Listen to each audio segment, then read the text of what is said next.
Sahih al-Bukhari 1781. Narrated Abu Ishaq. I asked Masruq, Atta and Mujahid about the Umrah of Allah's Messenger.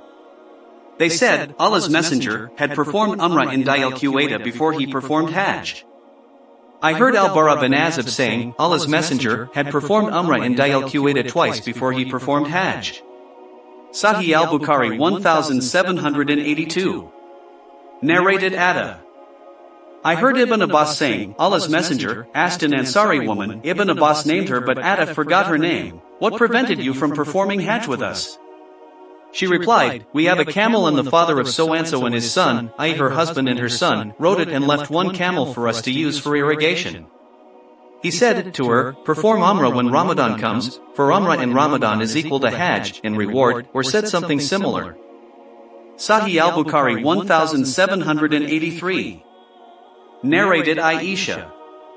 We set out along with Allah's Messenger, shortly before the appearance of the new moon, crescent, of the month of Dhul Hijjah, and he said to us, whoever wants to assume Ihram for Hajj may do so, and whoever wants to assume Ihram for Umrah may do so. Hadn't I brought the hadi, animal for sacrificing, with me, I would have assumed Ihram for Umrah.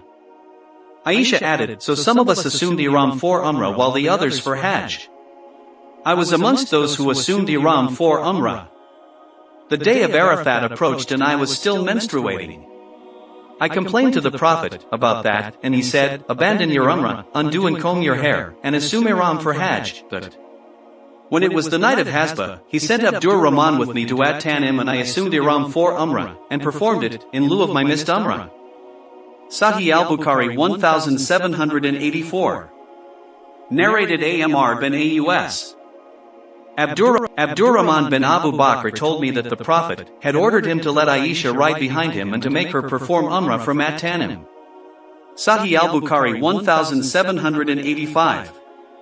Narrated Jabir bin Abdullah. The Prophet and his companions assumed Ihram for Hajj and none except the Prophet, and Talha had the hadi with them. Ali had come from Yemen and he had the hadi with him. Ali, said, I have assumed Ihram with an intention like that of Allah's Messenger has assumed it. The Prophet ordered his companions to intend the Ihram with which they had come for Umrah, to perform the Tawaf of the Kaaba and between Safa and Marwa, to get their hair cut short and then to finish their Ihram with the exception of those who had the hadi with them. They asked, shall we go to Mina and the private organs of some of us are dribbling, if we finish Ihram and have sexual relations with our wives?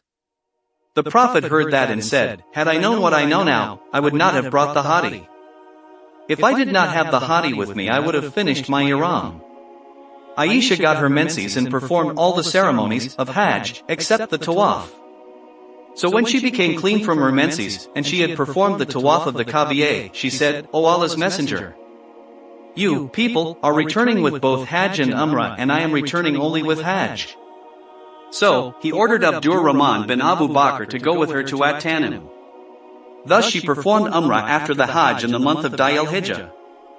Suraka bin Malik bin Jusham met the Prophet at Al-Aqaba, Jamrat al-Aqaba, while the latter was stoning it and said, O Allah's Messenger, is this permissible only for you?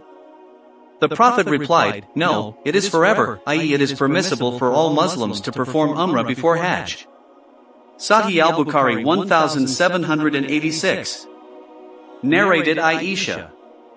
We set out with Allah's Messenger, shortly before the appearance of the new moon of Dhul Hijjah, and he said, whoever wants to assume Ihram for Umrah may do so, and whoever wants to assume Ihram for Hajj may do so.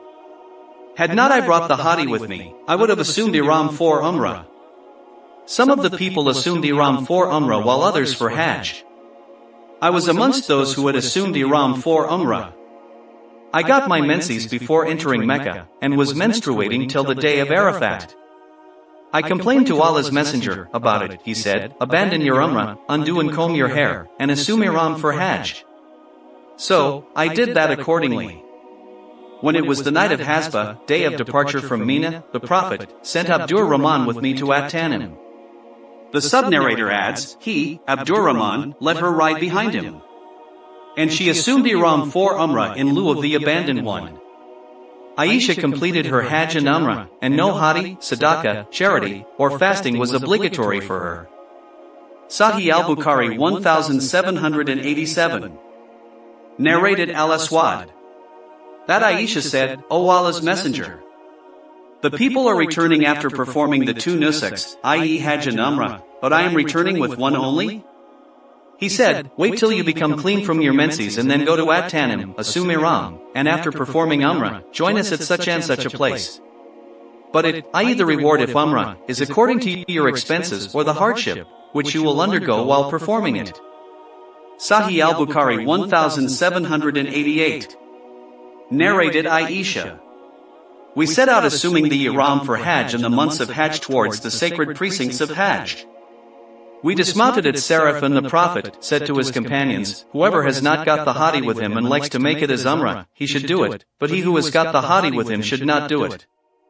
The Prophet and some of his wealthy companions had the hadi with them, so they did not finish Ihram after performing the Umrah. The Prophet came to me while I was weeping. He asked me the reason for it. I replied, I have heard of what you have said to your companions and I cannot do the Umrah. He asked me, what is the matter with you? I replied, I am not praying. He said, there is no harm in it as you are one of the daughters of Adam and the same is written for you as for others. So, you should perform Hajj and I hope that Allah will enable you to perform the Umrah as well. So, I carried on till we departed from Mina and halted at Al-Muhasab. The Prophet called Abdur Rahman and said, go out of the sanctuary with your sister and let her assume Ihram for Umrah, and after both of you have finished the Tawaf I will be waiting for you at this place. We came back at midnight and the Prophet asked us, have you finished? I replied in the affirmative. He announced the departure and the people set out for the journey and some of them had performed the Tawaf of the Kaaba before the morning prayer, and after that the Prophet set out for Medina.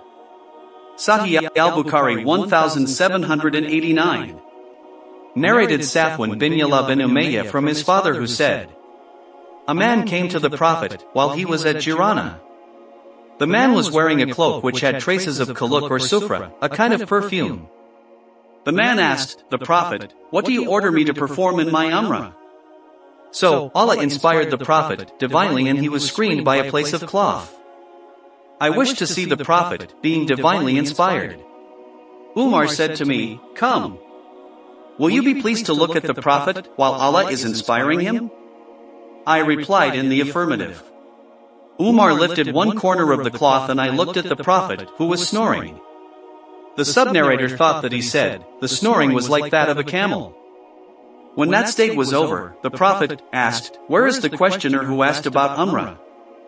Put off your cloak and wash away the traces of kaluk from your body and clean the sufra, yellow color, and perform in your Umrah what you perform in your Hajj, i.e. the Tawaf round the Kaaba and the Sa'i between Safa and Marwa. Sahih al-Bukhari 1790.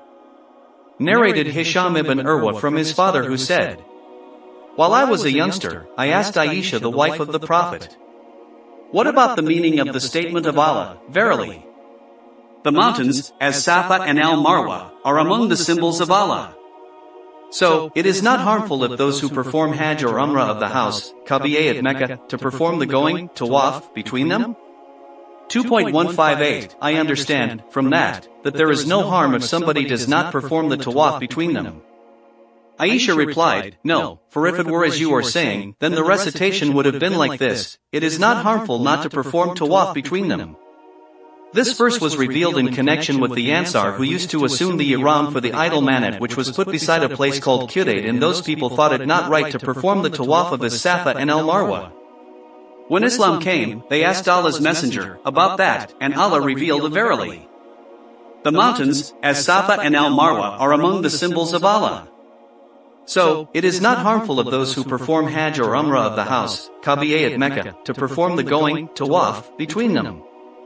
2.158 Sufyan and Abu Muawiyah added from Hisham, from Aisha the Hajj or Umrah of the person who does not perform the going, Tawaf, between as Safa and Al-Marwa is incomplete in Allah's sight.